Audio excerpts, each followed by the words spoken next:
এই যে আমাদের একটি 10 ইঞ্চি লম্বা কুচি হাতা কাটিং করব। এর জন্য দেখেন এই টুকরা কাপড় থেকে বের করতে হবে টেকনিকের মাধ্যমে। এই জন্য আমরা দেখেন এখান থেকে মুড়ি অংশটা কাটার জন্য একটা দাগ কেটে নিলাম। এখান থেকে আমরা লম্বা নিব, লম্বা এখানে 7 আছে, আর এক্সট্রা 3 ইঞ্চি এদিকে জোড়া দিব।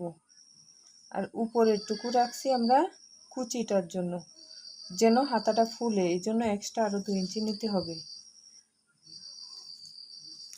আর এখানে আমাদের যেহেতু আর্মহোল 7, তাই এখানে আরও 1.5 ইঞ্চি বেশি নিতে হবে।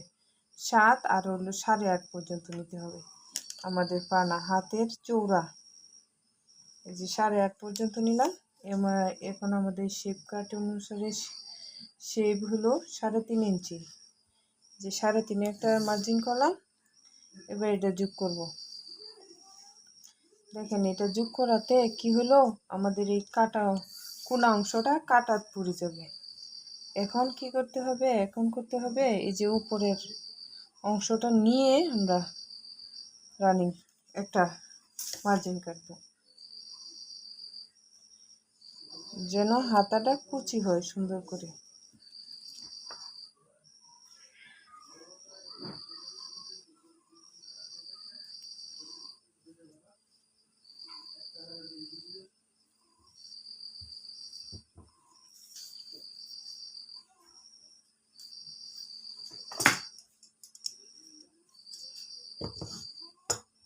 যে আমরা প্রথমে এই অংশটুকু কেটে নিলাম।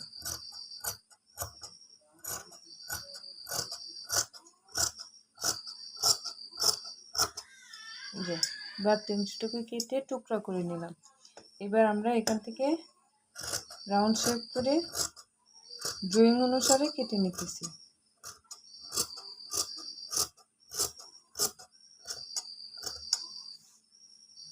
যত বেশি চওড়া হবে তত কুচি বেশি হবে।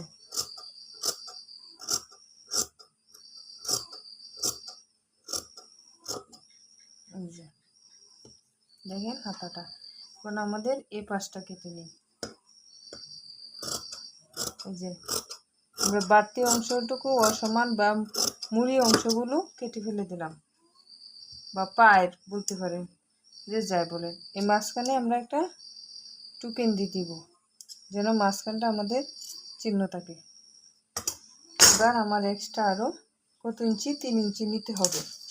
এই যে 7 ইঞ্চি আছে, আমার হাতা লম্বা হবে 10, তাই আমাদের আরও 3 ইঞ্চি নিতে হবে। 3 ইঞ্চির সাথে সেলাইয়ের কাপড় সহ নিতে হবে। যেহেতু ওইখানে হাতাটা আমার, এখান থেকে আমরা 2টা পার্ট নিয়ে দেখি। আপনারা ওইভাবে শর্ট কাপড় দিয়েও হাতে তৈরি করতে পারবেন। আমার টেকনিকটা ফলো করেন, অবশ্যই করতে পারবেন। এই যে আমাদের তো এতটুকু সমান নিলেই হবে। এই যে দেখেন আমরা হাতার কাপড়টা ভাঁজ করে নিলাম। এখন হাতার মুহুরটা সমান এই কাপড়টা টুকরা করে নিলাম। এখানে আমরা 2টা পার্ট নিয়েছি।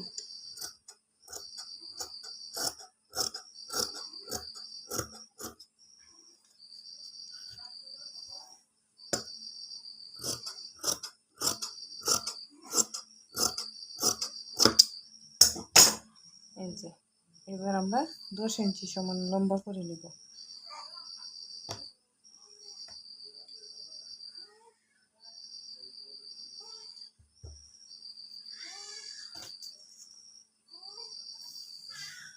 এই যে এখান থেকে 10, টোটাল আমরা 11 ইঞ্চি রাখবো, তাহলে সেলানোর পরে 10 থাকবে।